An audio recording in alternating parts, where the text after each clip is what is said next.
ಇಲ್ಲ. ನಾನು ಬರ್ದಿದ್ದೆ, ಯಾವ ನಾಯಿ ಒಂದು ಕಚ್ಚಿಕೊಂಡೋಯ್ತಂತ ಮ್ಯಾಮ್ ಹತ್ರ ಹೇಳ್ತಿದ್ದ. ಮ್ಯಾಮು ಸ್ಕೂಲಿಂದ ಆಚೆ ಕಳಿಸಿದ್ರು. ಆಮೇಲೆ ಮನೆಗೆ ಹೋದ. ಅವ್ರಮ್ಮ ಹೇಳಿದ್ರು, ಓಹೋ ನೀನ್ ಬರುವಾಗನೇ ಕಂಪ್ಲೇಂಟ್ ಹಾಕಾಯ್ತು ಅಂತ ಹೇಳ್ತಿದ್ರು. ಆಮೇಲೆ ಅವನು ರೂಮಿಗೆ ಹೋದ.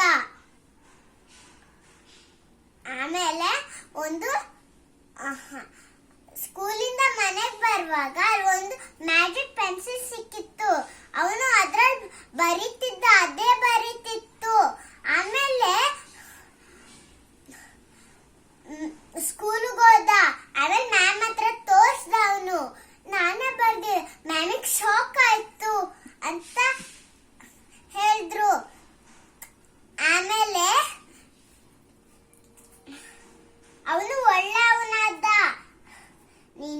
ಅವನು ಬರೀತಿದ್ದ. ಆಮೇಲೆ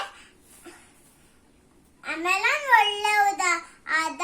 ಮತ್ತೆ ಮ್ಯಾಜಿಕ್ ಪೆನ್ಸಿಲ್ ಮಣ್ಣು ಒಳಗಿಟ್ಟ.